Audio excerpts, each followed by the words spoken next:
Isang mapagpalang araw sa inyo mga kapuso. Ako po si Clara at muli kayong inaanyayahan dito sa Pag-ibig 101, ang espasyo kung saan ang bawat kwento ay may sariling tinig. Sama-sama nating pakinggan ang isang salaysay na magpapatunay na ang pinakamatatag na puso ay ang pusong natutong magsakripisyo. Paano kung ang mismong pamilya na dapat ay iyong kanlungan? Ang siya palang magiging dahilan ng iyong pinakamatinding kasawian?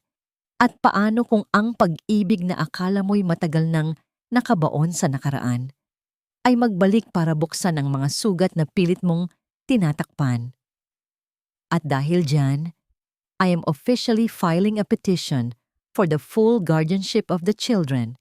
Ang mga salita ay binitawan na parang mga bato sa gitna ng isang tahimik na lawa, malakas, malamig, at may bigat na kayang lumunod sa kahit sino. Napatigil ang lahat, ang mahinang tugtugin, ang tawanan, ang kalansingan ng mga kubyerto sa pinggan. Lahat sila ay napalingon sa pinagmulan ng boses. Isang lalaking nakatayo sa gitna ng sala, hawak ang isang kupita ng alak. Ang muka ay seryoso sa ilalim ng maningning na ilaw ng chandelier. Si Ricardo Del Mundo, mula sa gilid ng silid kung saan siya ay abala sa muling paglalagay ng mga pagkain sa buffet table. Naramdaman ni Eliza na parang may pumiga sa kanyang puso. Kilala niya ang boses na yon. Kilala niya ang tindig na yon. Iyon ang boses ng kapangyarihan na matagal na niyang kinatatakutan. Nakita niya si Marco, nakatayo malapit sa kanyang tiyuhin. Ang mukha ay puno ng pagkalito. "Tito, what is this? Anong sinasabi niyo?" Hindi pinansin ni Ricardo ang pamangkin. Sa halip, ang mga mata nito ay inilibot sa mga panauhin, mga kaibigan at kasosyo sa negosyo ng pamilya. "My nephew Marco," pagpapatuloy ni Ricardo. Ang boses ay naglalaman ng pekeng awa. "Has been through a lot." Ang pagkawala ng kanyang asawa ay isang malaking dagok. At bilang nakatatanda, responsibilidad kong siguraduhin na ang kapakanan ng mga bata nina Leo at Lena ay maprotektahan. Isang bulungan ang kumalat sa buong silid. Guardianship? Kawawang Marco. Pero bakit? At doon, sa gitna ng mga nagtatakang mukha, ang mga mata ni Ricardo ay dumapo at tumusok sa direksyon ni Eliza. Isang ngangisi ang gumuhit sa labi nito. Isang ngangising nagpatahimik sa lahat. Dahil may mga taong gustong samantalahin ang kanyang kahinaan, sabi ni Ricardo, ang bawat salita ay tila isang diretsong sampal. Ang mga mata niya ay hindi umaalis kay Eliza. Mga taong bigla na lang sumusulpot, mga ahas na nag-aabang ng pagkakataon, mga mukhang pera na handang gawin ang lahat para lang makapasok muli sa pamilyang ito. Parang huminto ang mundo ni Eliza. Ang hawak niyang silver tray ay biglang bumigat. Ang ingay sa paligid ay naging isang mahinang ugong sa kanyang tainga. Nakikita niya ang mga labi ni Ricardo na gumagalaw, pero ang tanging naririnig niya ay ang malakas na kabog ng sarili niyang dibdib. Ito na. Ang sampal na hindi dumadapo sa pisngi, pero dumudurog sa buong pagkatao. Nanlalabo ang kanyang paningin. Ang mga ilaw ng chandelier ay naging mga bituing umiikot-ikot. Naramdaman niya ang tingin ng lahat. Ang mapanuring tingin, ang mapanghusgang tingin, ang tingin ng awa. Pinilit niyang higpitan ang hawak sa tray. Ang kanyang mga buko ay namuti sa sobrang diin. Ito lang ang tanging bagay na pumipigil sa kanya na mabuwal. Ang malamig na metal sa kanyang palad, ang tanging paalala na totoo ang lahat ng ito. Bakit? Tanong ng isip niya. Anong ginawa ko? "Tito, stop it!" Narinig niyang sigaw ni Marco. May galit sa boses nito. "Isama mo na ako sa usapan." Pero huwag si Eliza. Ngumisi lang si Ricardo. "Oh, Marco, my dear boy, masyado kang mabuti. Hindi mo nakikita ang tunay na kulay ng mga tao sa paligid mo." Lumakad si Ricardo palapit sa pamangkin. Mula sa isang mamahaling leather case, kumuha ito ng isang makapal na folder. Walang sabi-sabing inihagis niya ito sa isang mesang nasa pagitan nila. Ang tunog ng pagbagsak nito ay umalingaw-ngaw sa nakabibinging katahimikan. Basahin mo. Ang utos ay simple, ngunit puno ng lason. Para malaman mo kung bakit kailangan kong gawin ito, patuloy ni Ricardo, ang tingin ay bumalik kay Marco. Isang tingin na puno ng pagbabanta at pekeng pag-aalala. Para malaman mo kung bakit hindi ka karapat-dapat sa kanila. Hindi niya namalayan ang daan pauwi. Ang isip ni Elisa ay isang blangkong papel na sinulatan ng paulit-ulit na mga salita ni Ricardo. Ahas, mukhang pera, sinungaling. Ang tanging dala niya pagpasok sa kanilang maliit na bahay sa likod ng karinderya ay ang bigat ng mga tingin at ang lason ng mga salita. Naabutan niya ang kanyang ina, si Aling Lita, na nakaupo sa paborito nitong silyang tumba. Ang mga mata ay nakatanaw sa kawalan. Mula nang mangyari ang trahedya sa pamilya Del Mundo, maraming taon na ang nakalilipas, ang isip ni Aling Lita ay tila nanatili na lang sa isang lugar na hindi maabot ng kahit sino. Pinunasan ni Eliza ang isang takas na luha bago humarap sa ina. Ayaw niyang mag-alala ito. Ngumiti siya, isang pilit na ngiti. Nay, nandito na po ako. Walang sagot. Naupo si Eliza sa isang bangkito sa tabi nito, hinawakan ng magaspang at kulubot na kamay ng ina. Sa paghawak na yon, bumigay ang lahat ng kanyang pagpipigil. Isang patak ng luha ang pumatak sa kamay ni Aling Lita. Dahan-dahan, ang matandang babae ay lumingon. Ang mga mata niyang laging blangko ay tila nagkaroon ng kaunting liwanag. Itinaas niya ang nanginginig na kamay at marahang ipinahid ito sa pisngi ni Elisa. Anak! Isang salita lang. Ngunit para kay Elisa, sapat na yon. Ang salitang yon ang kanyang kanlungan. Ang salitang iyon ang dahilan kung bakit siya lumalaban araw-araw. Hinawakan niya ang kamay ng ina at idinikit sa kanyang pisngi. Huwag iyak. Pautal-utal na sabi ni Aling Lita. Bago muling bumalik ang tingin sa kawalan, na para bang ang sandaling iyon ng pagkilala ay kumain ng lahat ng kanyang lakas. Niyakap ni Eliza ang sarili. Dito, sa maliit na bahay na ito, siya ang tagapagtanggol.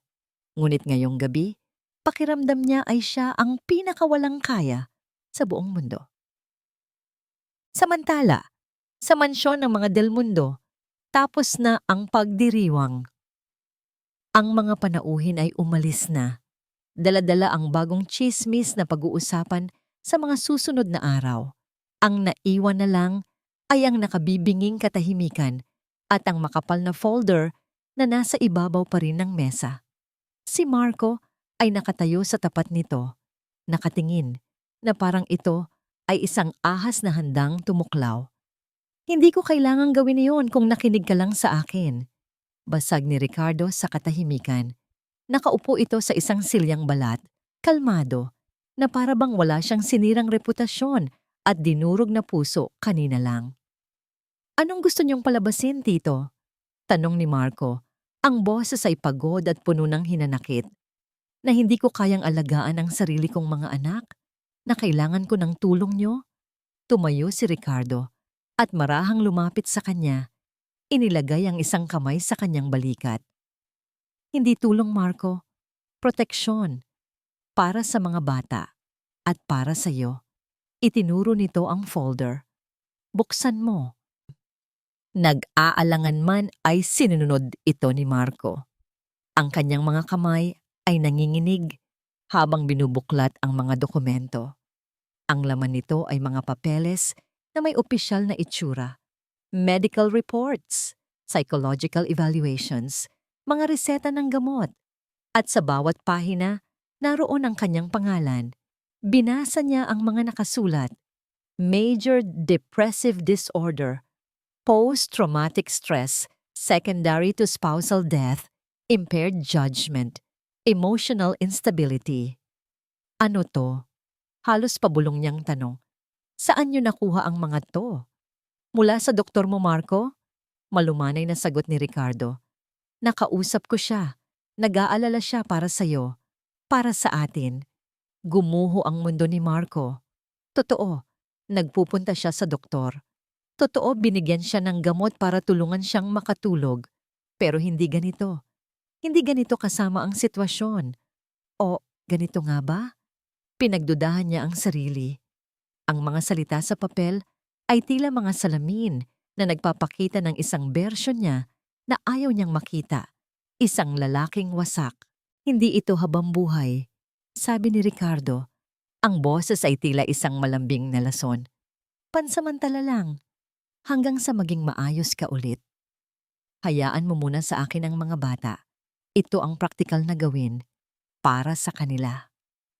Praktikal. Ang salitang yon ang tumatak sa isip ni Marco. Walang paalam, tinalikuran niya ang kanyang tiyuhin at mabilis na lumabas ng mansyon. Isang pangalan lang ang nasa isip niya. Isang tao na sa tingin niya ay sentro ng lahat para ng gulong ito. Gabi na nang may kumatok ng malakas sa pinto ng karinderya. Naghahanda na si Elisa para magsara nang marinig niya ang mga kalabog. Pagbukas niya ng pinto, bumungad sa kanya si Marco. Ang kanyang itsura ay pinaghalong galit, sakit at pagkalito. Marco, anong... Huwag ka nang magpanggap, Elisa. Putol nito sa kanya. Ang boses ay may pait. Napaatras si Elisa. Hindi kita maintindihan. Talaga? Sarkastikong tanong ni Marco. Lumapit ito at sa ilalim ng dim na ilaw ng poste sa labas, kitang-kita ni Elisa ang pamumula ng mga mata nito. Pagkatapos ng lahat, Elisa, pagkatapos ng maraming taon, babalik ka na lang na parang walang nangyari, na parang hindi mo kami iniwan. Marco, hindi ganyan. Tumigil ka na. Sigaw nito, hindi na napigilan ng emosyon. Sawa na ako sa mga kasinungalingan. Huminga ito ng malalim, tila sinusubukang pakalmahin ang sarili, bago binitawan ang mga salitang tuluyang dumurog sa puso ni Elisa. Ano ba talaga ang gusto mo? Ano ang kailangan mo sa amin? Tanong niya. Ang boses ay halos pabulong na sa sakit. Pera ba? O gusto mo lang kaming makitang nahihirapan? Sabihin mo sa akin, Elisa, para matapos na to. Nakatitig lang si Elisa. Walang salitang lumalabas sa kanyang bibig. Ang luhang kanina pa niya pinipigilan ay malaya ng dumaloy. Ang lalaking minahal niya noon, ang lalaking pinangarap niyang makasama, ay nakatayo ngayon sa kanyang harapan. Inaaakusahan siyang isang masamang tao. Bago pa man siya makasagot, tumalikod na si Marco at naglakad paalis sa dilim. Iniwan siyang nakatayo doon, nanginginig, basang-basa sa luha, at yakap-yakap ang sariling dinudurog. Kinabukasan, habang pilit niyang ibinabangon ang sarili sa gitna ng mga mesa at upuan ng kanyang karinderya, isang lalaking nakauniporme ang pumasok. May dala itong isang brown na sobre. Miss Elisa Santos? Tumango lang siya. Iniabot nito ang sobre. Pinadadala po ng korte. Summons para sa hearing ng guardianship case nina Mr. Ricardo Del Mundo at Mr. Marco Del Mundo. Nanginginig niyang binuksan ang sobre. Binasa niya ang laman. Hindi ang mga legal na salita ang tumatak sa kanya, kundi ang isang maliit na parirala sa ilalim ng kanyang pangalan, isang description na isinulat para wasakin siya sa korte, isang testigo na may questionableng character moral, a witness of questionable moral character. Ang sobre ay nahulog mula sa kanyang mga kamay. Pakiramdam niya ay sabay-sabay siyang sinampal ng nakaraan, ng kasalukuyan, at ng isang kinabukasang puno ng kahihiyan. Questionableng karakter moral. Ang mga salita ay tila may sariling buhay. Umikot-ikot sa isip ni Elisa, paulit-ulit, hanggang sa wala na siyang ibang marinig. Pakiramdam niya ay hinubaran siya sa gitna ng plaza. Ang bawat hibla ng kanyang pagkatao ay sinuri at hinusgahan. Sa sahig ng kanyang karinderya, napaluhod siya. Ang trat ng korte ay tila isang mabigat na batong humihila sa kanya pababa. Niyakap niya ang kanyang mga tuhod. Sa unang pagkakataon sa mahabang panahon, sumuko siya, kahit isang saglit lang. Hinayaan niyang bumuhos ang lahat ng luha, lahat ng sakit, lahat ng pagod. Para saan pa? Para saan pa ang lahat ng pagtitiis kung sa huli, ganito lang din ang tingin sa kanya ng mundo? Isang babaeng may questionableng karakter. Isang anino ang tumama sa kanya. Dahan-dahan niyang itinaas ang kanyang tingin. Nakita niya ang kanyang ina, si Aling Lita, na nakatayo sa may pinto ng kanilang bahay, nakatingin sa kanya. Walang emosyon ang mukha nito, ngunit sa mga mata nito, may isang bagay, isang kislap ng pag-aalala na bihirang-bihira niyang makita. Ang imaheng iyon ang gumising sa kanya. Hindi ito tungkol sa kanya. Hindi na. Ito ay tungkol sa babaeng isinakripisyo ang lahat para sa kanya. Ito ay tungkol sa ina na ang tanging kasalanan ay ang magmahal ng tapat. At ito ay tungkol sa dalawang inosenteng bata na walang kamalay-malay na ginagamit sa isang maruming laro. Tumayo si Elisa. Nanginginig ang kanyang mga tuhod, ngunit pinilit niyang tumindig. Pinunasan niya ang kanyang mga luha gamit ang likod ng kanyang palad. Tiningnan niya ang sarili niyang mga kamay na magaspang dahil sa araw-araw na paghihiwa ng gulay, paghuhugas ng pinggan, at pagbubuhat ng mabibigat na kaldero. Ang mga kamay na ito, na sanay magsilbi, ay natutong kumapit ng mahigpit. Ang mga kamay na ito, na sanay mag-abot ng tulong, ay kaya ring kumuyom para lumaban. Isang desisyon ang nabuo sa kanyang puso. Isang desisyong kasing tigas ng bakal. Hindi na siya iiyak. Hindi na siya magpapatalo. Kinabukasan, maaga siyang lumabas. Hindi siya nagpunta sa palengke. Sa halip, tinungo niya ang isang maliit at lumang opisina sa kabilang kanto ng barangay. Sa nakasabit na tablang kahoy sa labas, nakasulat ang mga kupas na salita. Attorney Renato Dizon, Public Attorney's Office. Naabutan niya ang isang matandang lalaki na nakasalamin, na papalibutan ng mga bundok ng papel at libro. Attorney Dizon, tanong ni Elisa. Tumingala ang abogado, ang mga mata ay pagod. Anong yung maipaglilingkod ko sa'yo, Ineng? Nanginginig niyang inilatag ang trat ng korte sa mesa nito. Kailangan ko po ng tulong. Binasa ni Attorney Dizon ang papel. Nang makita niya ang mga pangalang Del Mundo, isang bahagyang pagbabago ang gumuhit sa mukha nito. Isang pag-igting ng panga, isang pagdilim ng mga mata. Del Mundo? Bulong nito sa sarili. Mabigat na kalaban yan, Ineng. Sigurado ka ba rito? Wala na po akong ibang pagpipilian. Sagot ni Elisa. Ang boses ay matatag. Handa po akong lumaban. Tinitigan siya ng matandang abogado ng matagal. Tila may hinahanap sa kanyang mga mata. Pagkatapos ng ilang sandali, tumango ito. Sige, tutulungan kita. Bumuntong hininga ito. Matagal ko na ring hinihintay na may isang taong tatayo at lalaban sa kanila. Habang si Elisa ay gumagawa ng kanyang unang hakbang, si Ricardo naman ay sinisigurong sarado ang lahat ng daan para sa kanya. Isang mamahaling itim na kotse ang huminto sa tapat ng sari-sari store ni Tita Lorna, ang reyna ng mga tsismosa sa kanilang lugar. Bumaba si Ricardo, hindi mayabang, kundi may itsura ng isang nag-aalalang tiyuhin. Hindi narinig ni Elisa ang kanilang pinag-usapan, pero nakita niya ang pagtango-tango ni Tita Lorna, ang paglaki ng mga mata nito sa bawat salitang binibitawan ni Ricardo. Alam na ni Elisa, ang lason ay nagsisimula ng kumalat. Gabi, malalim na. Katatapos lang ni Elisa na linisin ang karinderya. Pinapatay na niya ang ilaw nang may marinig siyang mahinang katok sa bakal na pinto. Nag-atubili siya, ngunit dahan-dahan pa rin siyang lumapit at binuksan ito ng bahagya. Si Marco, nakatayo siya roon mag-isa. Ang muka ay hindi nagalit tulad ng dati. Sa halip, ito'y puno ng pagod at pagdududa. Tinitigan siya nito ng diretso sa mata, walang paligoy-ligoy. Totoo ba? Tanong niya. Ang boses ay mahina, ngunit malinaw sa katahimikan ng gabi.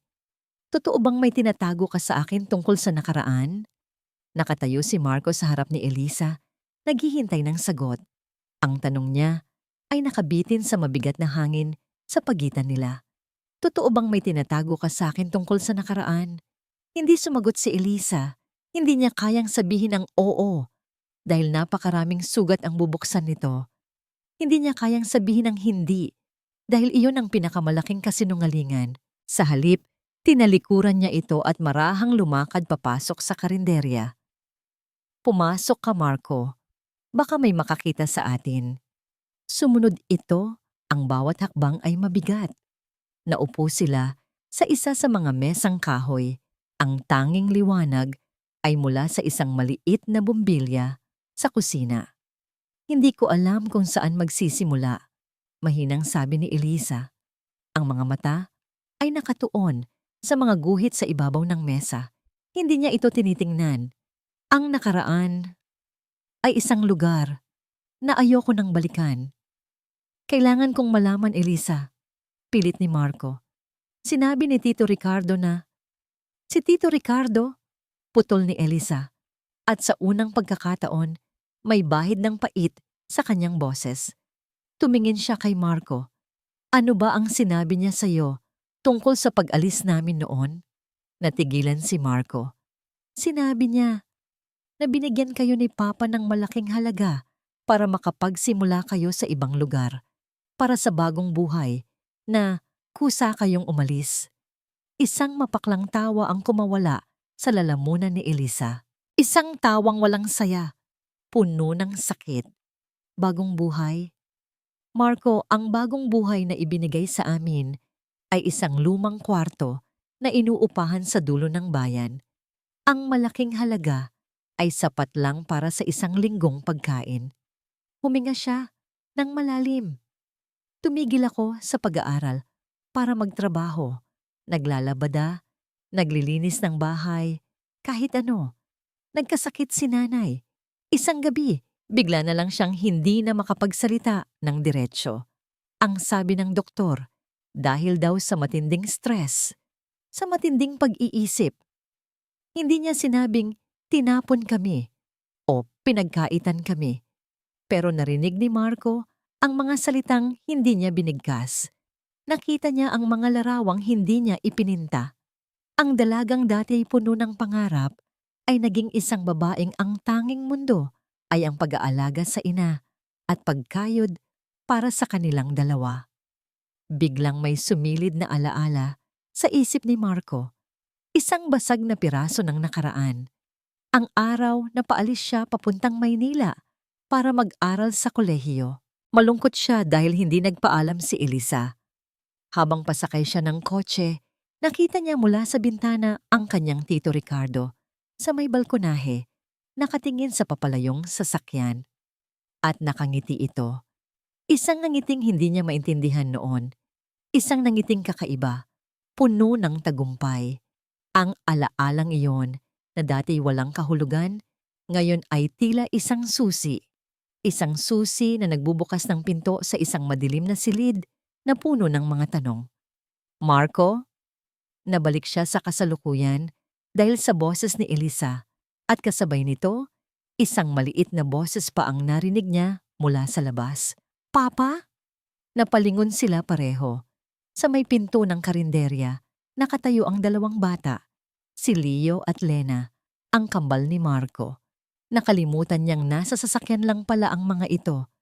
Lumapit si Lena, ang babaeng kambal kay Elisa.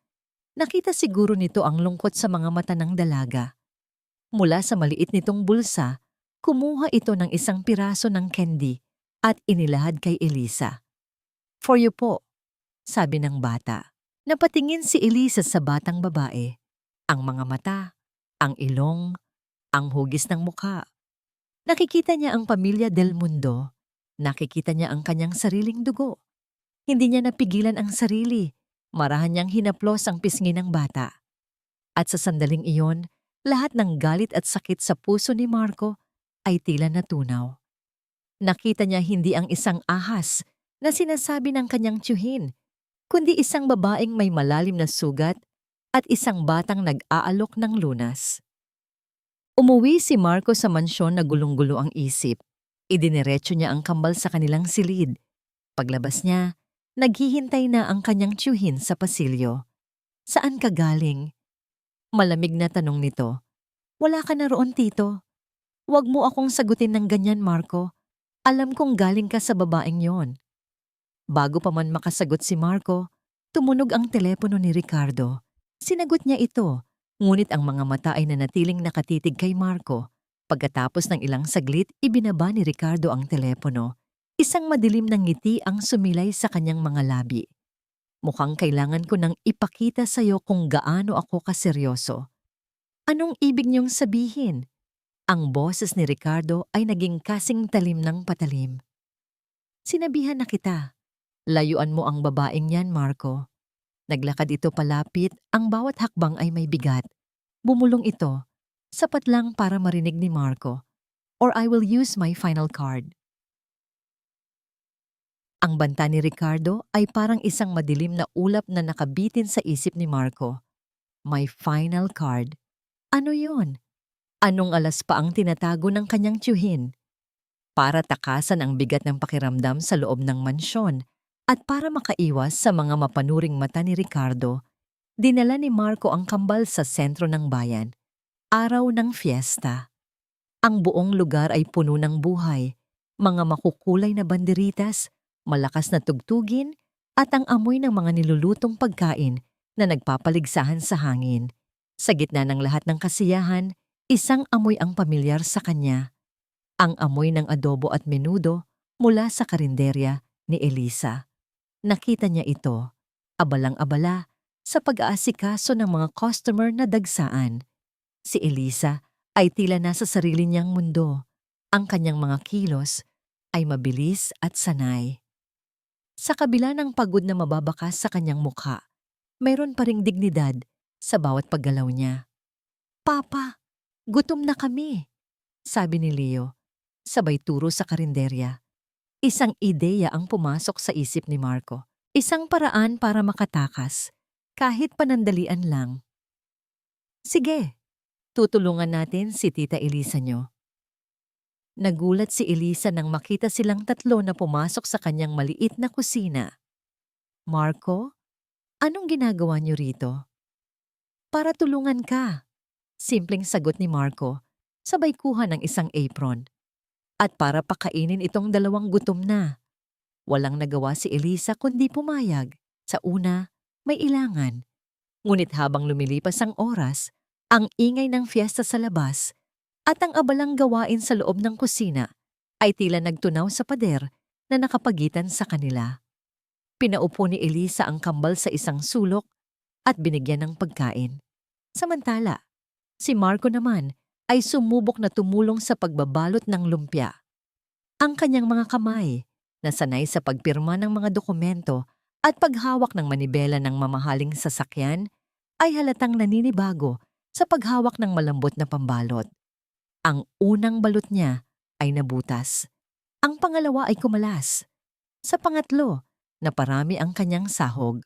Hindi napigilan ni Eliza ang matawa. Isang mahinang tawa, pero totoo. "Hindi ganyan," sabi niya, habang ginagabayan ang mga kamay ni Marco.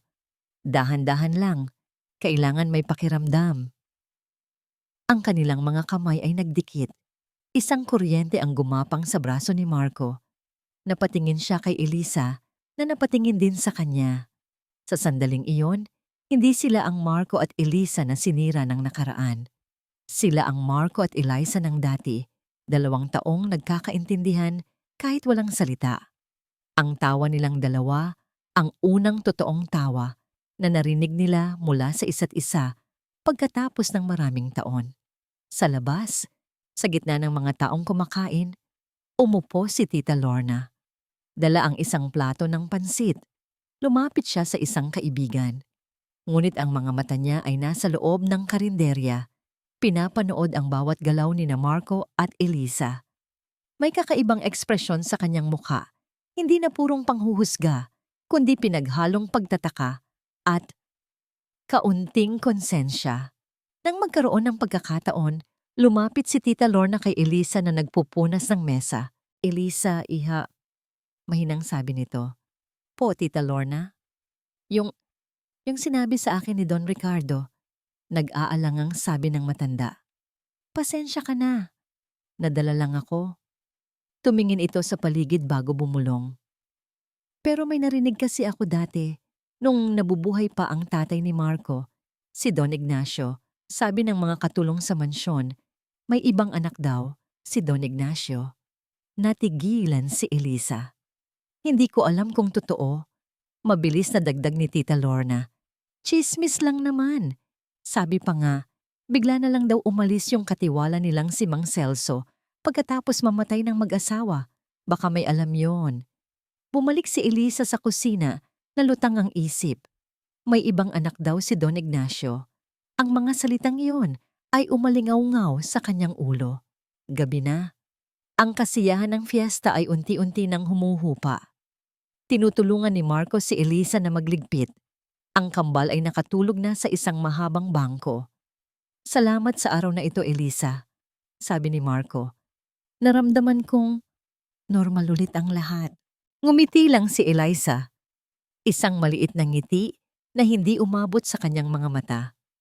At sa sandaling iyon ng katahimikan, isang anino ang tumabon sa kanilang harapan. Nakatayo sa may pintuan si Tito Ricardo, kasama ang kanyang abogado. Ang mukha niya ay kalmado, ngunit ang mga mata ay nag-aapoy sa galit. Hindi siya nagsalita, wala siyang ginawang eksena. Dahan-dahan lang siyang lumapit kay Marco. Mula sa kanyang bulsa, kumuha siya ng isang maliit at kupas na litrato. Inilapag niya ito sa mesa sa pagitan ni Marco at Elsa. Ang nasa litrato ay isang mas batang Elisa. Nakangiti, katabi ang isang lalaking hindi pamilyar kay Marco. Itanong mo sa kanya kung sino yan, malamig na sabi ni Ricardo. Ang boses niya ay isang bulong na puno ng tagumpay. Ito ba ang babaeng pinagkakatiwalaan mo? Ang litrato sa mesa ay parang isang lason na dahan-dahang kumakalat. Maliit lang ito, kupas na ang mga kulay, pero ang epekto nito ay kasing lakas ng isang pagsabog. Pinulot ito ni Marco. Tinitigan niyang mabuti. Si Elisa nga, mas bata, mas payat. Ang ngiti ay abot sa mga mata. Isang ngiting hindi na niya nakikita ngayon. Katabi nito ay isang lalaking nasa edad 40. Disenteng manamit. May ngiti ring manipis sa mga labi. Mukha silang masaya. Magkakilala. Sino siya, Elisa? Ang tanong ni Marco ay hindi pa sigaw. Mahinahon ito, pero may bigat, may diin. Ang init ng fiesta at ang sandali ng kanilang pagiging malapit kanina ay biglang naglaho, napalitan ng lamig ng pagdududa. Napatingin si Eliza sa litrato at ang lahat ng kulay ay tila umalis sa kanyang mukha. Marco? Isang simpleng tanong lang, Elisa. Hindi siya makasagot. Paano niya ipapaliwanag na ang lalaking iyon, si Ginoong Antonio, ay ang taong sumubok na tulungan sila noon?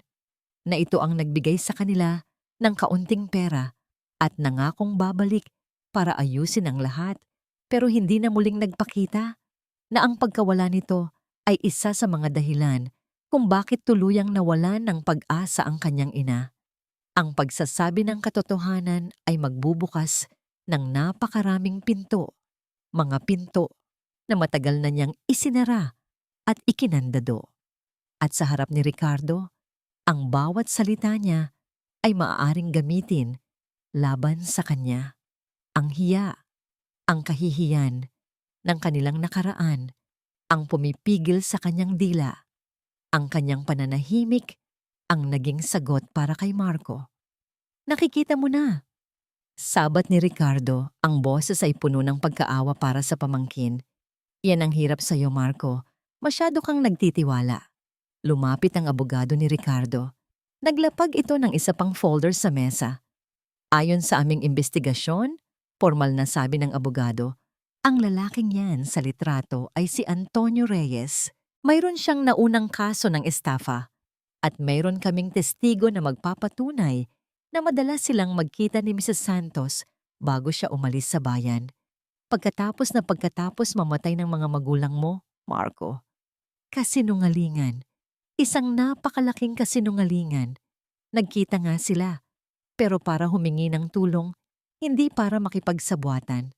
Hindi totoo yan. Sigaw ni Eliza, ang boses ay nanginginig. Talaga ba? Hamon ni Ricardo. Kung ganoon, bakit hindi mo masabi kung sino siya? Bakit hindi mo maipaliwanag? Dahil ba kasama ka sa plano niyang lokohin ang pamilya natin? Ang puso ni Marco ay parang pinupunit. Isang bahagi niya ang gustong maniwala kay Eliza sa babaeng nakita niyang nagpakahirap at tumawa kasama niya kanina lang. Pero ang isang bahagi, ang bahaging nasaktan at iniwan noon, ay bumubulong na baka totoo ang lahat. Ang litrato, ang pananahimik ni Eliza, ang kaso ng lalaki. Lahat ay tila mga piraso ng isang puzzle na bumubuo ng isang larawan ng pagtataksil. Marco, maniwala ka sa akin. Pakiusap ni Eliza. Ang mga luha ay nagbabadyang tumulo. Ngunit si Marco ay hindi na nakatingin sa kanya. Nakatitig ito sa litrato. Ang mukha ay blanko. Ang tiwalang sinimulan nilang buuin kanina ay gumuho na parang isang kastilyong buhangin na hinampas ng alon. Umalis si Ricardo at ang kanyang abogado iniwan ang lason sa ere. Kinuha ni Marco ang natutulog na kambal. Hindi siya nagsalita. Hindi na siya nagtanong. Dahan-dahan lang siyang naglakad palabas ng karinderya. Iniwan si Eliza na nakatayo sa gitna ng mga mesa at upuan, sa gitna ng mga basag na piraso ng kanilang naudlot na pag-asa. Nang siya na lang ang mag-isa, kinuha ni Eliza ang litrato.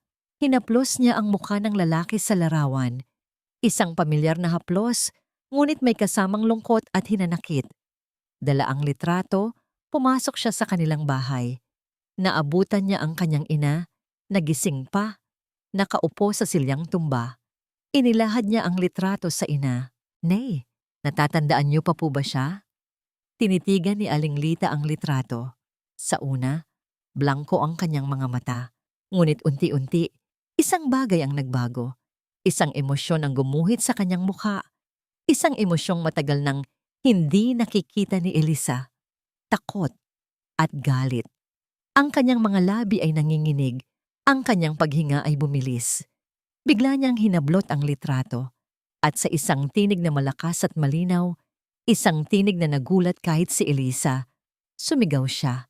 Antonio, manloloko! Pagkasabi noon, ang mga mata ni Aling Lita ay pumuti.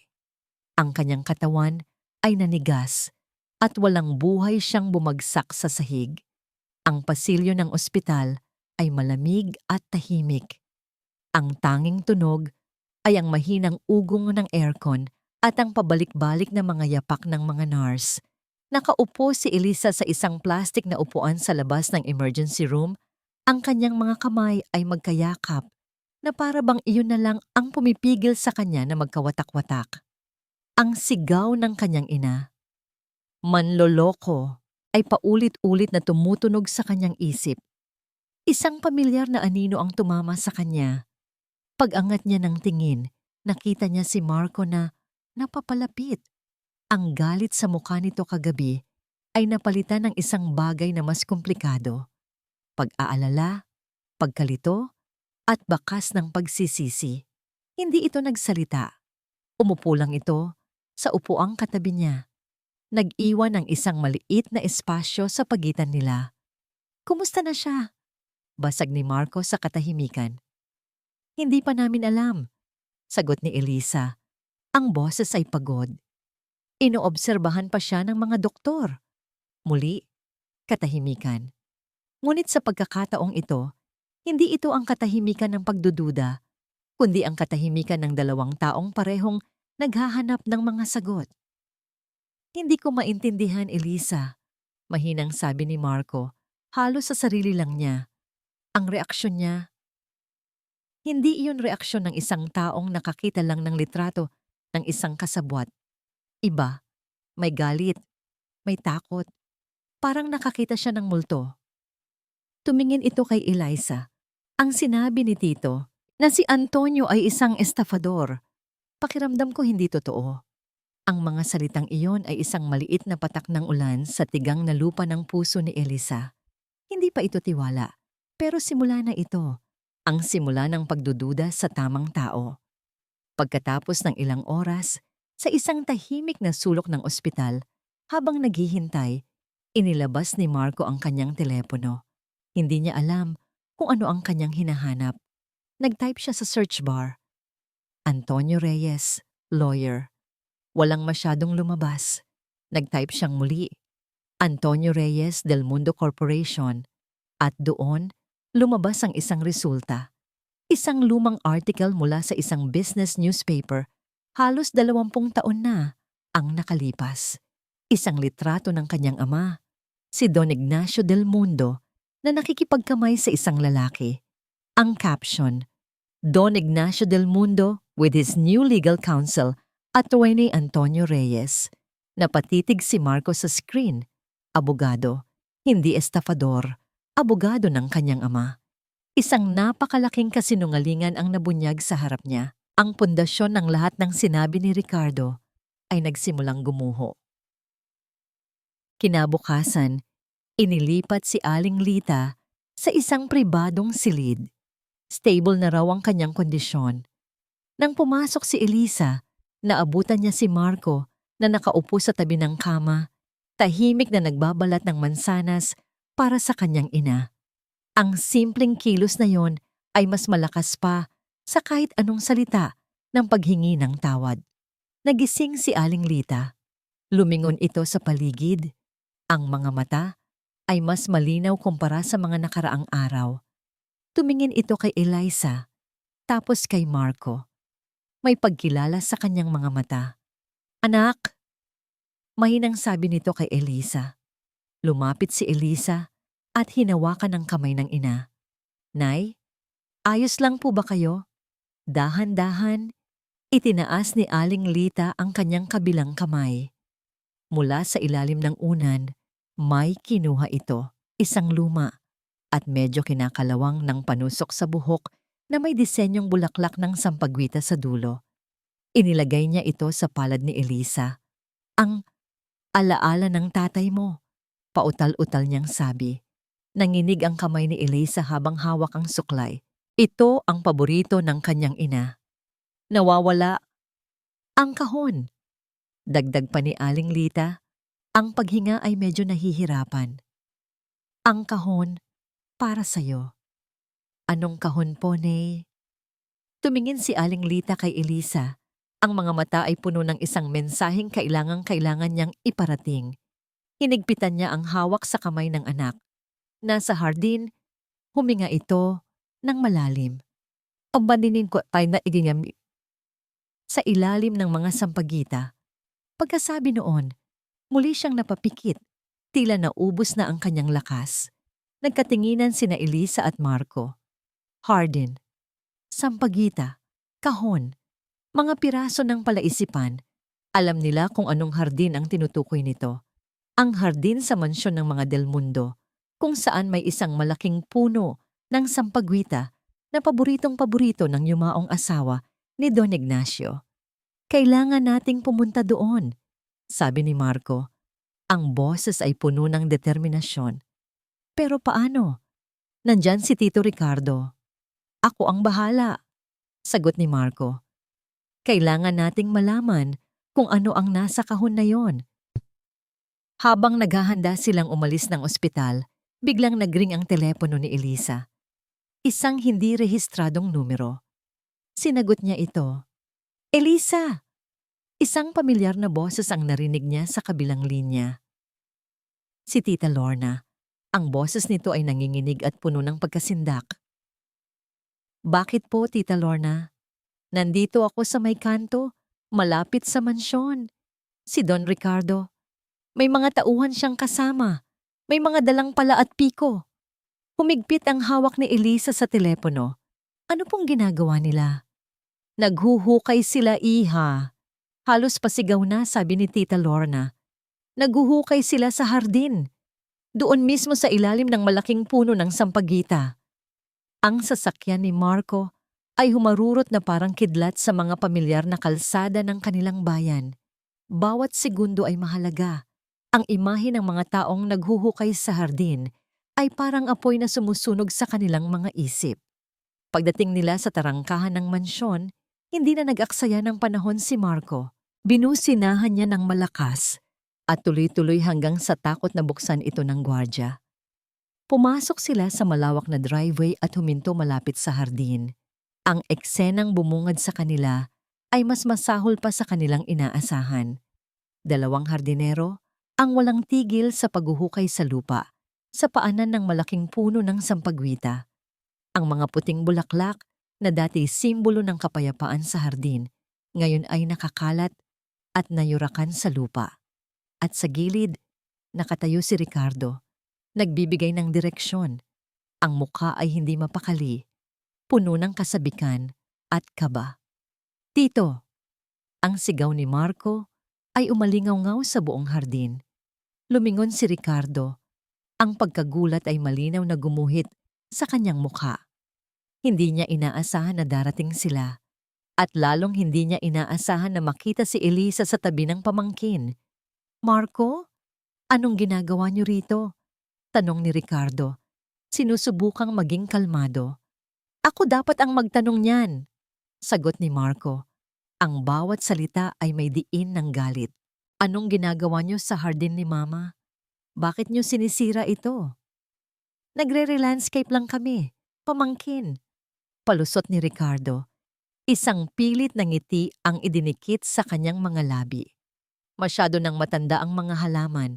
Kailangan ng palitan. Palitan? Tumawa si Marco.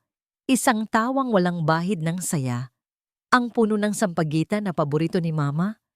Ang tanging bagay sa hardin na paulit-ulit niyang ipinagbilin na huwag kailanman gagalawin. Habang nagtatalo ang magtiyuhin, ang mga mata ni Eliza ay hindi naalis sa ginugulong lupa. Alam niya, naroon lang sa ilalim ang sagot. Ang bagay na pinoprotektahan ng kanyang ina sa loob ng napakaraming taon. Kailangan niyang makuha iyon. Habang ang atensyon ng lahat ay na kay Marco at Ricardo, dahan-dahan siyang kumilos. Ano ba talaga ang hinahanap niyo rito, Tito? Patuloy ni Marco, hinaharangan ng daan ng kanyang tiyuhin. Isang bagay na itinago ni Papa, isang bagay na ayaw niyong makita ko. Wala kang alam sa mga nangyayari, Marco. Sigaw ni Ricardo, nawawala na ang pagtitimpi. Sa gitna ng kaguluhan, isang maliit na figura ang tumakbo palabas ng bahay. Si Lena, ang babaeng kambal. Marahil ay nagising sa ingay. Nakita niya ang kanyang ama at lolo tiyuhin na nagsisigawan. Natakot siya. Tumakbo siya palapit sa kanila. Papa? Lolo Tito?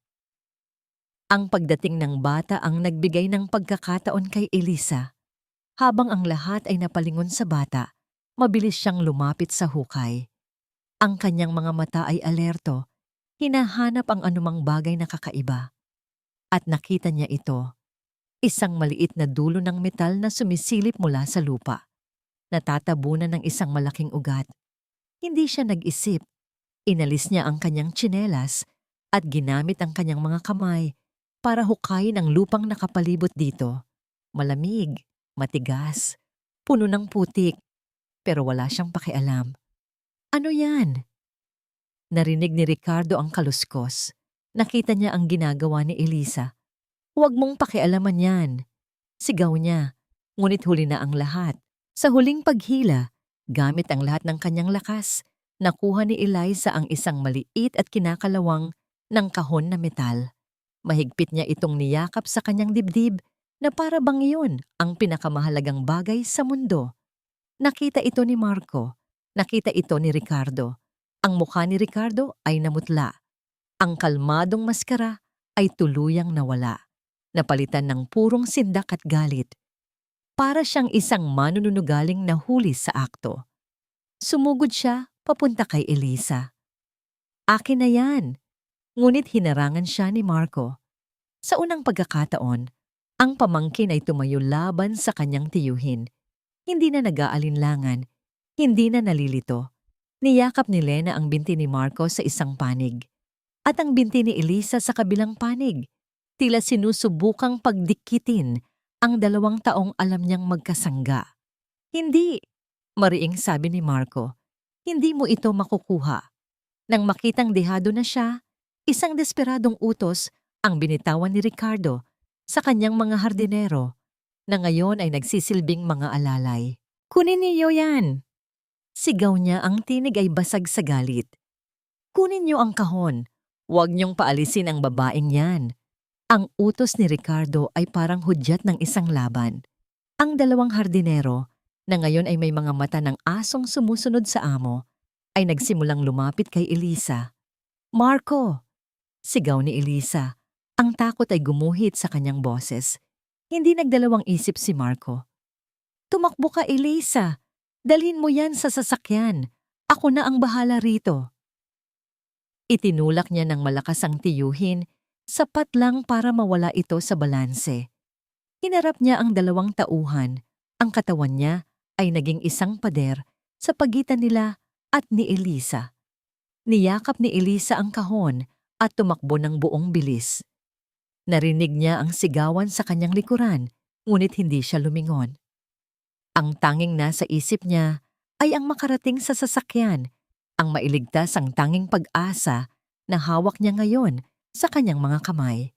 Nang makasakay siya, mabilis niyang isinara at nilock ang mga pinto. Ilang sandali pa, pumasok na rin si Marco sa driver's seat, humihingal.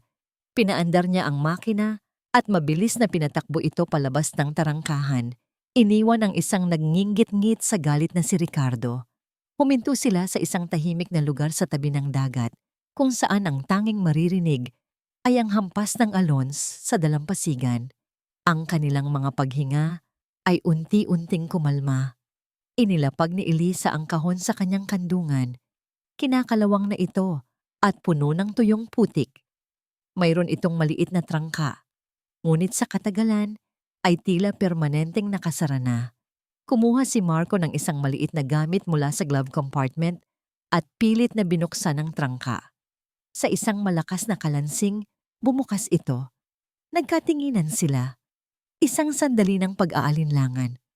Handa ba sila sa kung ano man ang nasa loob?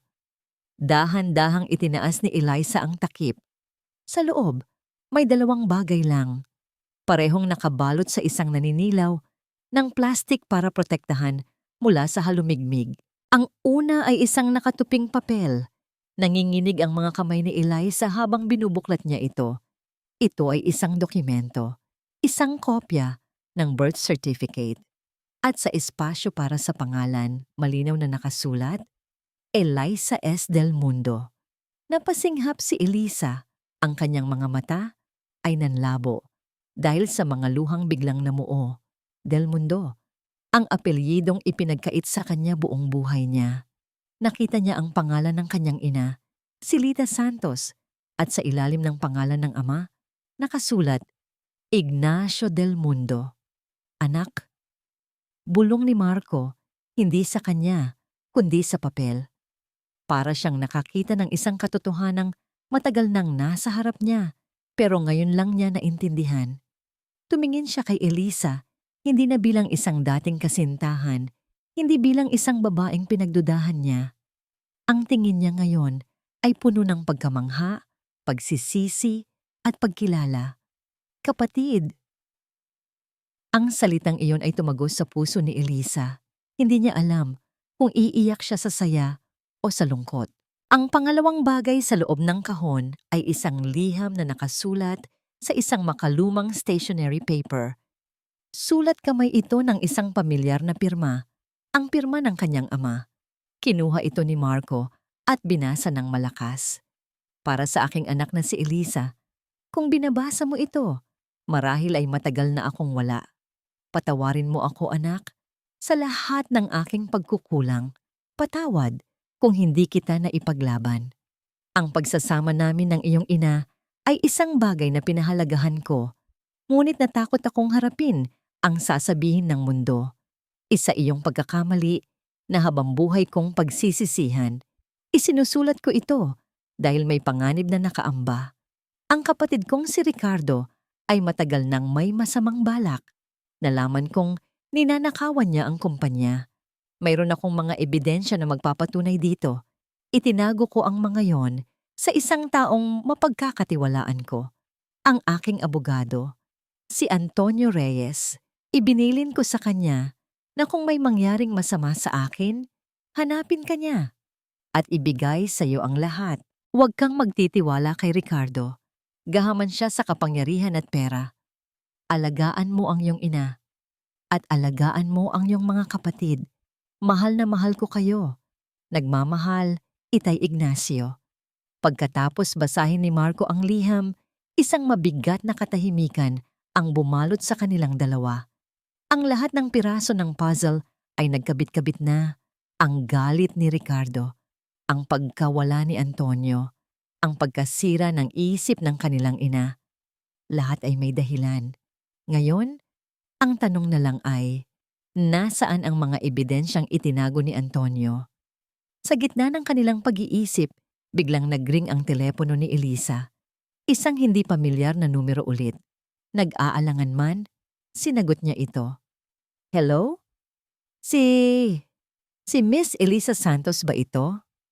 Isang garalgal at nanginginig na boses ng isang matandang lalaki ang sumagot. Sino po ito? Isang malalim na buntong hininga ang naririnig niya mula sa kabilang linya. Ang boses ay tila nag-iipon ng lakas ng loob. Elisa? Ako ito. Si Antonio. Nagulat si Elisa. Ginoong Antonio? Makinig ka, iha. Sabi ng boses, halatang nagmamadali at natatakot. Nalaman kong hinahanap niyo ang kahon. Nalaman kong nakuha niyo na. Hindi naligtas dyan. Ano po ang ibig niyong sabihin? Si Ricardo, alam niyang dehado na siya. Gagawin niya ang lahat. Kailangan mong mag-ingat. Nasa panganib ka. Biglang may naririnig si Elisa na isang malakas na kalabog mula sa kabilang linya na sinundan ng isang sigaw. Hello? Ginoong Antonio? Hello? Ngunit ang tanging sagot na nakuha niya ay ang tunog ng isang putol na linya. Ang putol na tawag ay nag-iwan ng isang nakabibinging katahimikan at isang nakakakilabot na pakiramdam. Nasa panganib ka. Ang mga salita ni Antonio ay umalingaw-ngaw sa loob ng sasakyan. Mas nakakatakot kaysa sa anumang sigaw. Kailangan natin siyang mahanap, sabi ni Marco. Ang kanyang panga ay matigas sa determinasyon. Siya na lang ang natitira nating pag-asa. Ngunit paano? Hindi nila alam kung nasaan si Antonio. Hindi nila alam kung ano ang nangyari sa kanya pagkatapos ng tawag. Bumalik sila sa ospital. Dala-dala ang bigat ng kanilang mga natuklasan. Habang binabantayan ni Elisa ang natutulog na ina, si Marco naman ay walang tigil sa paghahanap sa internet, sa pagtawag sa mga lumang kakilala. Sinusubukang maghanap ng kahit anong bakas ng abogadong bigla na lang naglaho. Kinabukasan, isang nurse ang pumasok sa silid. Miss Santos, may naghahanap po sa inyo sa labas. Ayaw pong magpakilala. Pero sabi niya ay, tungkol daw kay Ginong Antonio Reyes. Nagkatinginan sina Elisa at Marco. Isang halo ng kaba at pag-asa ang kanilang naramdaman. Sa lobi ng ospital, nakita nila ang isang babaeng nasa edad 50. Simple ang pananamit at bakas sa mukha ang pag-aalala. Kayo po ba si Miss Elisa? Tanong ng babae. Tumango si Elisa. Ako po ang asawa ni Antonio, sabi ng babae. Pinapunta niya ako rito. Kagabi, may mga taong pumasok sa bahay namin. Naghalughog, hinahanap daw ang mga dokumento. Mabuti na lang at wala roon. Itinago ng asawa ko sa ibang lugar. Pero nasaktan siya.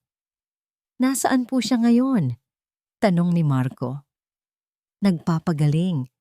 Pero gusto niya kayong makausap. Sabi niya, oras na raw para itama ang lahat. Dinala sila ng babae sa isang maliit at simpleng bahay sa kabilang bayan. Sa loob ng isang madilim na silid, Nakahiga sa isang papag ang isang matandang lalaki. Payat na ito at may mga pasa sa mukha. Malayo sa disenteng abogado na nasa isip ni Elisa. Ito ang itsura ng isang taong nabuhay sa takot sa loob ng 20 taon. Ginoong Antonio, sabi ni Elisa. Lumapit siya sa tabi nito. Ngumiti ng bahagya ang matanda. Elisa, kamukha mo ang iyong ina. Ikinuwento ni Antonio ang lahat. Pagkatapos ng aksidente ng mga magulang ni Marco, tinakot siya ni Ricardo na kung hindi siya mananahimik at aalis, madadamay ang kanyang buong pamilya. Walang nagawa si Antonio kundi ang sumunod. Pero bago siya umalis, itinago niya ang lahat ng ebidensya. Mga kopya ng bank records na nagpapakita ng pagnanakaw ni Ricardo sa kumpanya at isang audio recording ng pag-uusap nila kung saan halos inamin ni Ricardo ang pagkakasangkot niya sa pagkamatay ng kapatid. Bakit po ngayon lang? Tanong ni Marco. Ang boses ay hindi nang huhusga, kundi nagtatanong. Dahil sa takot, iho, sagot ni Antonio. Ang mga mata ay puno ng pagsisisi. Pero nang mabalitaan kong nakuha niyo na ang kahon, alam kong wala nang atrasan. Hindi habang buhay pwedeng manalo ang kasamaan. Mula sa ilalim ng kanyang unan, may kinuha si Antonio. Isang lumang cassette tape at isang susi. Ang tape, iyan ang recording. Ang susi, iyan ang para sa isang safety deposit box sa isang maliit na bangko sa Maynila. Nandoon ang lahat ng dokumento. Inabot niya ito kay Elisa.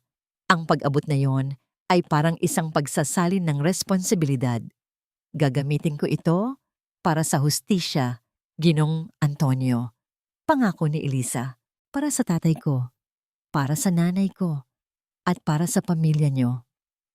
Bumalik sila sa ospital na may bagong sandata. Ngayon, may laban na sila. May patunay na sila sa lahat ng kanilang hinala. Habang pinag-uusapan nila ang kanilang susunod na hakbang, muling nagring ang telepono ni Elisa. Sa pagkakataong ito, numero ni Ricardo ang lumabas sa screen. Nagkatinginan sila ni Marco. Huminga ng malalim si Elisa at sinagot ito. Anong kailangan mo? Malamig niyang tanong. Isang tawa ang narinig niya mula sa kabilang linya, isang tawang nakakakilabot. Nakuha ko na ang balita, Elisa, sabi ni Ricardo. Nakausap mo na pala ang matanda kong kaibigan. Sayang, akala ko matututo na siyang manahimik. Kinabahan si Elisa. Wala ka nang magagawa, Ricardo. Huli ka na. Talaga ba? Isang sandali ng katahimikan. Tumingin ka sa labas ng bintana ng ospital sa may parking lot. Nanginginig na lumapit si Elisa sa bintana. Mula sa ika-4 na palapag, kitang-kita niya ang parking lot sa ibaba. Nakita niya ang itim na kotse ni Ricardo. At sa tabi nito, nakatayo ang dalawa sa kanyang mga tauhan. Sa pagitan nila, naroon ang isang babaeng naka-wheelchair, nakatalikod. Ang kanyang ina. Alam mo, madaling kausap ang mga staff dito sa ospital kapag may tamang insentibo. Patuloy ni Ricardo sa telepono, ang bawat salita ay isang patak ng yelo sa puso ni Elisa. Maganda ang araw para mamasyal, hindi ba? Huwag mong sasaktan ang nanay ko. Sigaw ni Elisa. Ang boses ay basag sa takot at galit. Simple lang ang gusto ko, Elisa, sabi ni Ricardo. Ang boses ay naging seryoso at puno ng pagbabanta. Ang mga dokumento, ang tape, lahat ng hawak mo. Bumagsak ang mga luha sa mata ni Elisa habang nakatingin sa walang kalaban-laban niyang ina sa ibaba. Ibibigay mo sa akin ang lahat kapalit ng buhay niya, ang mga dokumento, o ang buhay ng nanay mo. Ang mundo ni Elisa ay gumuho sa isang iglap. Ang tanging babaeng nagmamahal sa kanya nang walang kondisyon, ang kanyang ina, ang kanyang lakas, ay nasa kamay na ngayon ng isang halimaw. Ang mga dokumento at tape na hawak niya na kanina lang ay simbolo ng pag-asa, ngayon ay tila isang tanikala na nakatali sa leeg ng kanyang ina. Huwag kang gagawa ng kahit anong padalos-dalos, Elisa, sabi ni Marco. Hinawakan ng kanyang nanginginig na balikat. Ang mukha ni Marco ay isang maskara ng galit na hindi maitago. Ito ay isang bitag. Pero si nanay, hikbi ni Eliza. Marco, hindi ko siya pwedeng pabayaan. Walang mangyayaring masama sa kanya, sabi ni Marco. Sinusubukang maging matatag para sa kanilang dalawa. Kailangan lang nating mag-isip. Habang si Elisa ay kinakausap ni Ricardo sa telepono, mabilis na kumilos si Marco. Gamit ang sarili niyang telepono, tinawagan niya ang isang numero. Ang numero ni Attorney Dizon. Habang nakikinig sa usapan, mabilis niyang ibinulong sa abogado ang nangyayari. Kidnapping, hostage. Kailangan namin ng pulis. Pero patago. Saan tayo magkikita? Tanong ni Elisa kay Ricardo. Ang boses ay sumusuko na. Sa lumang bodegang malapit sa pier, sagot ni Ricardo. Mag-isa kang pumunta. Isang maling galaw mo lang, Elisa, at hindi mo na makikita ang nanay mo. Pagkababa ng tawag, napaupo si Elisa. Ngunit hinawakan ni Marco ang kanyang mga kamay. Hindi ka mag-iisa, sabi niya. May plano ako. Ang lumang bodega ay amoy kalawang at alikabok. Ang tanging liwanag ay nanggagaling sa mga butas-butas na yero sa bubong. Sa gitna, nakaupo sa wheelchair si Aling Lita, tulala at takot. Sa likod niya ay nakatayo ang 2 tauhan ni Ricardo. At si Ricardo mismo nakatayo sa isang tabi. Ang muka ay puno ng tagumpay. Isang pinto ang bumukas. Pumasok si Elisa. Mag-isa, sa kanyang kamay, dala niya ang isang malaking brown na envelope. Mabuti at matalino kang kausap, sabi ni Ricardo na may ngisi. Pakawalan niyo na ang nanay ko, sabi ni Elisa. Ang boses ay walang emosyon, ngunit ang mga mata ay nakatutok sa ina. Ang mga ebidensya muna, utos ni Ricardo. Dahan-dahang naglakad si Elisa palapit. Nang nasa gitna na sila, itinapon niya ang sobre sa sahig. Ayan na. Sige na. Pinulot ng isa sa mga tauhan ang sobre at iniabot kay Ricardo. Binuksan niya ito. Nakita niya ang mga dokumento. Nakita niya ang cassette tape. Ngumiti siya. Isang ngangiting sakim. Isang ngiting nagpapakita ng kanyang tunay na kulay. Alam mo, Eliza, sabi niya habang tinitingnan ang mga papel. Sayang ka. Matalino ka sana. Katulad ng tatay mo. Pero pareho kayong masyadong sentimental. Tumingin siya kay Aling Lita. At ang nanay mo, ang kahinaan ninyong dalawa. Tapos na ang usapan. Pakawalan mo na siya. Pakiusap ni Elisa. Tumawa si Ricardo. Pakawalan? At para ano? Para magsumbong kayo sa pulis? Hindi ako tanga, Elisa. Itinaas niya ang kanyang kamay. Isang senya sa kanyang mga tauhan. Dalhin na sila pareho. Itatapon natin sa lugar na hindi na sila muling makikita. Ngunit bago pa man makakilos ang kanyang mga tauhan, biglang bumukas nang malakas ang lahat ng pinto ng bodega. Mula sa lahat ng direksyon, pumasok ang mga pulis. Ang kanilang mga baril ay nakatutok kay Ricardo at sa kanyang mga tauhan.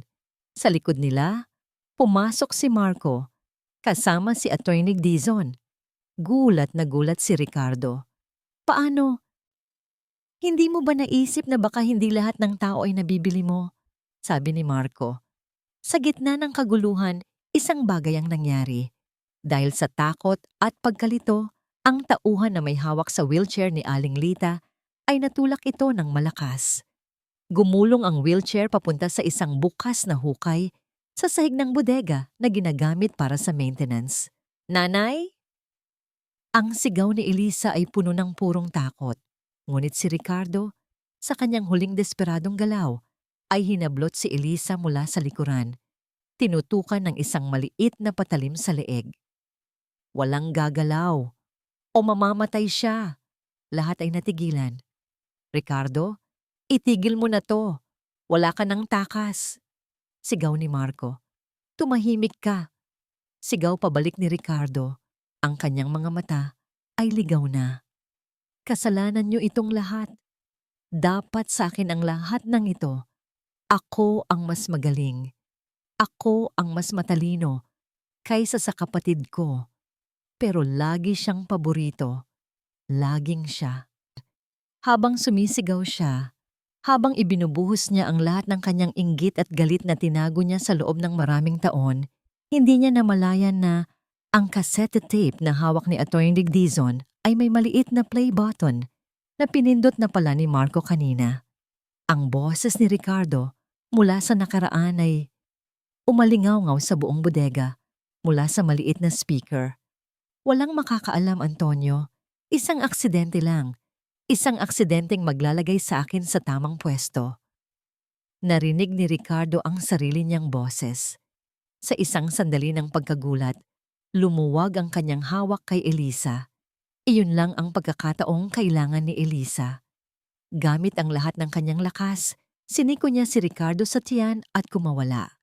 Sa sandaling iyon, dumamba na ang mga pulis.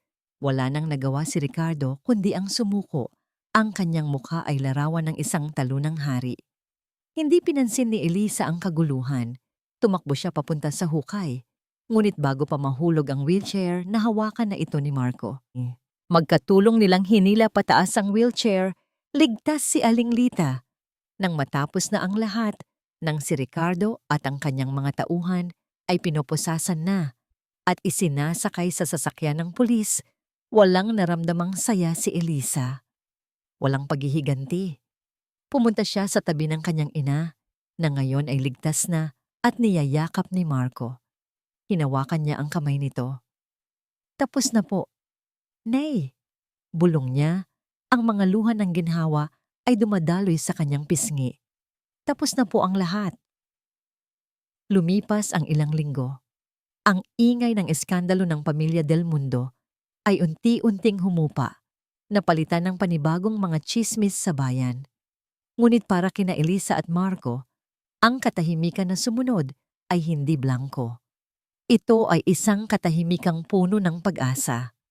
Ang mga dokumento at ang recording ni Antonio ay naging sapat na ebidensya.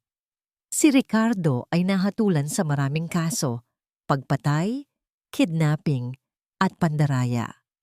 Ang hustisya, kahit na antala ng 20 taon, ay nakamit din sa wakas. Ang tunay na testamento ni Don Ignacio del Mundo ay naisakatuparan. Sa harap ng abogado, opisyal na kinilala si Elisa bilang isang lehitimong anak. Siya kasama si Marco, ang mga tagapagmana ng lahat ng naiwan ng kanilang ama. Higit pa roon, sa tulong ng batas, kinilala rin siya bilang nakatatandang kapatid ni Leo at Lena na nagbibigay sa kanya ng karapatan sa kanilang pangangalaga. Isang hapon, nakatayo sina Marco at Elisa sa balkonahe ng mansyon, tanaw ang hardin kung saan nakatanim pa rin ang puno ng sampagita. Pwede ka nang tumira dito, Elisa, sabi ni Marco. Kayo ni Tita Lita, ito ang tahanan nyo, ang tahanan na ipinagkait sa inyo. Tumingin si Elisa sa malawak na mansyon. Malaki ito, maganda, at puno ng mga alaala. Ngunit hindi na niya nararamdaman na kabilang siya rito. Ang tahanan niya ay hindi isang lugar na gawa sa bato at semento. Hindi, Marco, sagot niya na may maliit na ngiti. May sarili na kaming tahanan. Tinupad niya ang kanyang salita. Ginamit niya ang isang bahagi ng kanyang mana, hindi para sa luho, kundi para sa mga bagay na tunay na mahalaga.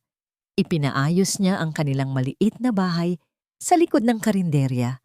Ginawa itong mas maluwag at komportable para sa kanyang ina. Ang karinderya mismo ay pinalakihan niya. Hindi na ito isang simpleng kainan. Naging isang maliit itong restaurant, malinis, maaliwalas at laging puno ng mga taong naghahanap ng init ng lutong bahay.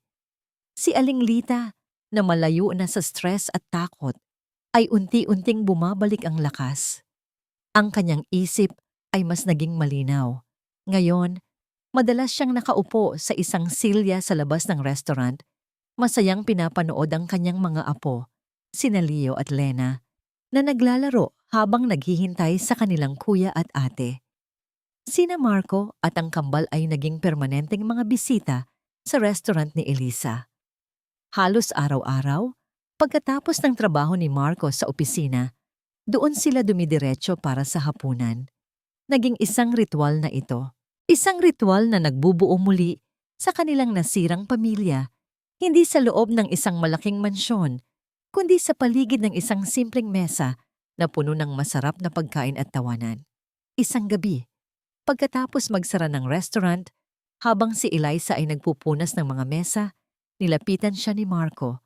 Ang kambal at si Aling Lita ay nasa loob na ng bahay. Silang dalawa na lang ang naiwan. "Pagod ka na?" tanong ni Marco. "Medyo, pero masayang pagod," sagot ni Eliza. May katahimikang namagitan sa kanila. Isang komportableng katahimikan. "Eliza," basag ni Marco dito. "Lahat ng ito, ang restaurant, si nanay, ang mga bata. Masaya na ako. Kontento na ako. Pero," nag-atubili ito. Huminga siya ng malalim, tila nag-iipon ng lakas ng loob na matagal na niyang hinahanap. Hinawakan niya ang kamay ni Eliza. Ang kamay na dati magaspang at pagod, ngayon ay may bakas pa rin ng pagtatrabaho, ngunit meron na ring init ng tagumpay. Tumingin siya ng diretso sa mga mata nito. Ang mga mata na dati puno ng lungkot, ngayon ay may kislap na ng kapayapaan. "Hindi lang bilang kapatid, Eliza," sabi niya. Ang boses ay sinsero at puno ng pag-asa. "Hindi lang bilang ama ng mga kapatid mo." Hinigpitan niya ang hawak sa kamay nito. Sana bigyan mo ako ng isa pang pagkakataon." Hindi sumagot si Eliza. Sa halip, isang ngiti ang dahan-dahang gumuhit sa kanyang mga labi. Isang tunay na ngiti, isang nanangiting matagal nang nawala. Isang nangiting abot hanggang sa kanyang mga mata. At sa ngiting iyon, nahanap ni Marco ang kanyang sagot. 1 taon ang lumipas. Ang dating karinderya ni Eliza, na ngayon ay kilala bilang kusina ni Lita, ay naging puso ng kanilang maliit na bayan. Hindi na lang ito isang lugar para kumain, kundi isang lugar kung saan ang mga pamilya ay nagtitipon, kung saan ang mga magkakaibigan ay nagtatawanan, at kung saan ang sino mang nalulungkot ay laging makakahanap ng isang tasang mainit na sabaw at isang palakaibigang ngiti. Isang maaraw na hapon ng linggo, abala ang lahat. Ngunit sa isang sulok ng sementeryo, mayroong katahimikan. Nakatayo si Eliza sa harap ng isang puntod na gawa sa puting marmol. Malinis ito at napapalibutan ng mga bulaklak. Dito nakahimlay ang mga labi ni Don Ignacio del Mundo. Dahan-dahan, inilapag ni Eliza ang isang palumpon ng sariwang sampagita sa ibabaw nito. "Salamat po, Itay," bulong niya sa hangin. Payapa na po ang lahat. Sa kanyang tabi, tahimik na inakbayan siya ni Marco. Ang kanilang relasyon na muling itinayo mula sa mga guho ng nakaraan ay mas matatag na ngayon. Hindi ito isang nagbabagang apoy, kundi isang kalmadong baga na nagbibigay ng init at liwanag. Sa di kalayuan, naghahabulan sa damuhan sina Leo at Lena. Ang kanilang mga tawa ay parang musika. Kasama nila si Aling Lita na nakaupo sa isang bench. Ang isip niya ay tuluyan ng luminaw. Ngayon, ang tanging laman nito ay ang masasayang alaala na binubuo nila araw-araw. Bago umalis, may isang lugar pa silang pinuntahan. Sa bilangguan ng syudad, sa likod ng isang makapal na salamin, nakaupo si Ricardo del Mundo. Payat na ito at marami ng puting buhok. Ang dating kapangyarihan sa kanyang mga mata ay napalitan ng isang blangkong pagtingin. Umupo si Eliza sa upuan sa kabilang panig. Hindi sila nagsalita ng ilang sandali. "Bakit ka nandito?" tanong ni Ricardo. Ang boses ay magaspang at walang buhay. "Para sabihin sa'yo na pinapatawad na kita," simpleng sagot ni Eliza. Tumingin si Ricardo sa kanya. Ang mga mata ay may bahid ng pagtataka. "Hindi dahil sa'yo," pagpapatuloy ni Eliza, "kundi para sa akin, para sa amin. Ang galit ay isang mabigat na pasanin, Tito, at napagdesisyonan na naming bitawan ito." Tumayo siya, hindi na naghihintay ng sagot. Pagtalikod niya, naramdaman niya ang isang bigat na nabunot mula sa kanyang dibdib. Isang bigat na hindi niya namalayang matagal na pala niyang daladala. Ang huling eksena ng araw na yon ay hindi naganap sa isang malaking mansyon o sa isang magarbong pagdiriwang. Naganap ito sa harap ng kusina ni Lita. Habang papalubog ang araw, naglatag sila ng isang simpleng banig sa damuhan sa tapat ng restaurant. Naupo silang lahat, si Elisa, si Marco, si Aling Lita at ang kambal. Nagbukas sila ng isang maliit na basket na may lamang tinapay at palamig. Pinanood nila ang pagkulimlim ng langit. Nakinig sila sa tawanan ng mga bata. Naramdaman nila ang dampi ng papalubog na araw sa kanilang mga balat lang. Hinawakan ni Marco ang kamay ni Elisa. "Masaya ka ba?" tanong niya. Tumingin si Elisa sa pamilyang nasa paligid niya. Ang inang gumaling, ang mga kapatid na masaya, at ang lalaking muling nagpatibok ng kanyang puso. "Oo," sagot niya. Ang mga mata ay nangingilid sa luha ng pasasalamat. Nahanap na natin ang tahanan. Ang kanilang tahanan. Hindi ito isang lugar na may 4 na sulok at isang bubong. Ang kanilang tahanan ay isang pakiramdam. Isang pakiramdam ng pagiging buo, ng pagiging ligtas, at ng pagmamahal na walang katapusan. Ang tahanan na itinayo, hindi ng pera o kapangyarihan, kundi ng sakripisyo, pagpapatawad, at isang pag-ibig na kayang paghilumin kahit ang pinakamalalim na sugat.